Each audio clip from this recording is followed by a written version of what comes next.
We were out here in Cicero today. If you saw what I did on Facebook the other day, I asked some friends of mine, I need some local drag racers. And one of the first names that people came up with was Jim Disinger. He's 57 years old. We're here at his business, Skin Funk Tattoo, right on Route 11, by the way, just a little bit south of Route 31. So obviously, if you want tattoos or piercings, this is the guy you want to see. But he's done a lot of interesting stuff. In addition to drag racing, he was also a Division I basketball player, played at Utica College. Don't ask him about the SU experience. That's a different thing there. Was in a lot of bands from 88 to 95, played bass, sung, all that stuff. But the one thing that's been a constant for him over the years has been racing. He actually started drag racing when he was 15 back in 1978. You asked, well, he's just a couple years younger than I am. So I got a chance to see some of the stuff in the garage. We'll be back here when the weather's nicer to get a better look. Jim, how we doing today?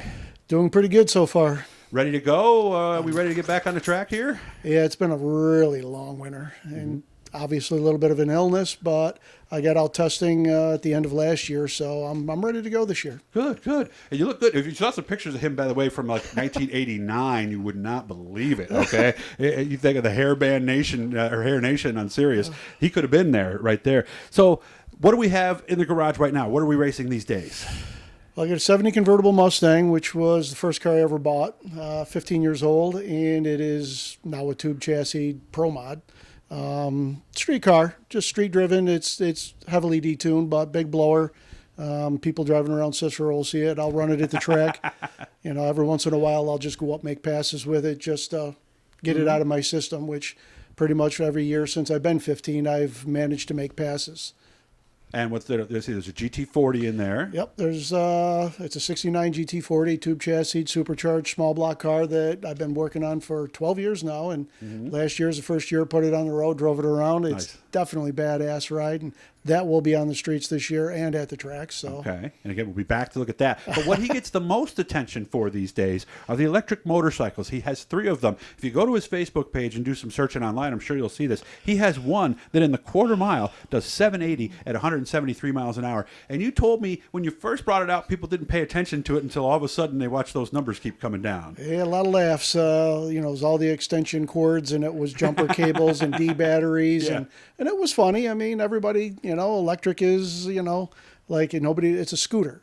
So by the time I got it figured out in the first year, I went from, I think it was a 1570 was the first pass I ran, and so then that got no attention, right? Yeah, and then the pastime TV show, I ran a 1470, and the bike, we had kind of issues. I didn't have time to charge it, but that would put me on the map as far as people knowing about the bike. But within the next year, I went down to Maryland, Budds Creek, and ran 4 790s back to back to back. Wow. So that was like, hey, listen, sorry, this was a faux pas, but here I am now. Okay. And I went to Arizona, and I took out Scotty Polacek, who was the #1 pro stock bike driver that year. And it was a bike called the Kilocycle bike that I went out there and I trounced it. I put 2 bikes on them in 60 feet. And then I decided to build a Pro Street Busa, which it's a no-bar bike, street tire. That bike now is getting real close to the 7-second range. So then I have a land speed bike. It's a ZX that has been 194.5 mile. And unfortunately, I've been on fire 4 or 5 times on that bike and been electrocuted. And oh no, land speed racing is a whole different animal. But I'm looking to break 200 in the half mile on that one and the mile. Busa, hopefully do the same exact thing. And the Pro Mod bike, we should be in the 6-second range and 200 plus mile an hour this year. So what's our plans? Because obviously, do we race these at ESTA or do we travel with these? I tested ESTA almost all the time. It's 5 miles up the road, 5 minutes away from my shop. And there's been a lot of times last year at the end of the year, I didn't get to make a pass because I had burned my hand. We had a charger blow up in my hand, which was wired backwards. Wasn't my fault. I didn't wire it. I just didn't check it. Gotcha. So the hand is good and I'm ready to go. Bike was ready to go at that point, completely rebuilt. And I have a subsequent pack in the bike to test it. It should run high 4s in the 8th mile. But if the track's there, I'm going to turn it up. Okay. What national events are we thinking about? Like, where do you go to actually race this bike rather than just test hit it? Budds Creek, Maryland is the XDA series. Right today's the opener for the HDRA. I follow the Harley series too. They're a little more receptive to what I'm doing. They're not as intimidated by it. But my bike, a lot of guys get upset. So when I go index racing and it's a number 460 class, I'm probably going to fit in that real good. Hopefully the bike will run that number this year. So I'm planning on getting down to Maryland a lot. They run Virginia Motorsports Park. I go out to Ohio occasionally. South Georgia Motorsports Park's another. I love South Georgia. I'll get down to Florida. The battery guy is Derek Barger, is my guy, and I have a half a megawatt pack that we put in the bike out in Colorado at the end of last year, and we had some technical issues. So track people weren't real nice to me. So Why? I showed up on some odd days, but I got a feeling it was more a political move with some people that used to run there.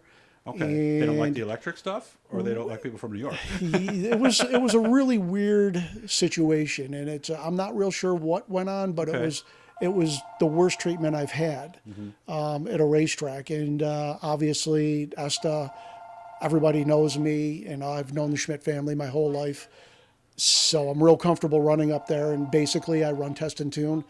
I go up and I'm trying something new. So I go up there, I pay my $50 and I make pass after pass after pass. And some days I'm dead on. Other days I'm getting electrocuted. Yeah. Is it more dangerous in that aspect than a traditional, like a Harley or a Suzuki that we see on the Pro Mod Tour? It's not. It can be. And I've had some growing pains. I've had some issues here and there. And there's a lot of people have watched me grow and learn this technology. And there's not many other people that there's nobody doing what I'm doing. I'm one of the fastest guys in the United States. Crew chief for Don Garlitz. I helped Steve Huff on his car, Really? guided them in, and we're the first ones to 200 and a quarter mile with an electric vehicle. My bike is more than capable of that. I just don't have the battery pack, and we coordinated efforts, and we just had a hiccup. Okay. So this year the plan is to get that big battery pack back in the bike. I should run 670 to 90 range. 2 teens. So Nice. I thoroughly plan on doing 60 feet in under a second, and I'm hoping I'm going to find out real quick here when Esta gets ready and the swamp dries up and they get the glue down. I'm going to be there. Yeah, that's always the issue at the beginning of the year, from what Vern and some other people have told me. Yeah, is if it's a wet spring, we might not race till May, right? Well, there's got Rochester and Lebanon, but I'm real comfortable being here at Esta just because it is so close and convenient for me. Especially with the gas prices today. And it's, knowing the staff, knowing the people. Yeah. They're comfortable with me. I'm comfortable with them. My safety is the best I can possibly get. And, hopefully I'll go up there and I'm just going to kick some ass. Okay. Now, we only got about a minute left because, we try to stay under that 10-minute mark. Cool. When are we going to see the Mustang? Is that going to be on the track this year and the GT40 or no? Both of them. Yeah, Okay. I will At definitively. My almost 18-year-old daughter wants to run it now. So I'm probably going to be up sitting in the passenger seat trying to train her. And I'd like to see her make a 10-second pass. Okay. So can anybody just go into a 10-second pass, or do you have to almost, like I know NHRA, you have to have licenses on every It's a step lot you go faster up? than one would think. Okay. 12s are pretty quick in a street car, but she's been in the car. I'll groom her, but I plan on making some 9-second passes in it this year. And I've never used the trans brake, and I've kept it detuned, but I think I'm about ready to put it on its bumper. Okay. Well, good meeting you. And like I said, we'll be out when the weather's nicer here because I just came in here. I just met Jim literally 10 minutes before we hit record here, so I can't wait to come out in the summer and see some of this stuff. And he might even take me for a ride in that Mustang, so we'll have to see about that. And when you guys see it, you're going to go, wow, Doug, you're a lucky man. Jim, so good to meet you, and I'll make sure we keep in touch. Guys, hit the bluey. That'll subscribe you. We're starting to do more drag racing stuff because there's not a lot of stuff going on Sundays now, so I'm going to be out at Esta, and hopefully I'll be there some night when Jim's there. You take care of yourself, and thank you for inviting me out. Absolutely.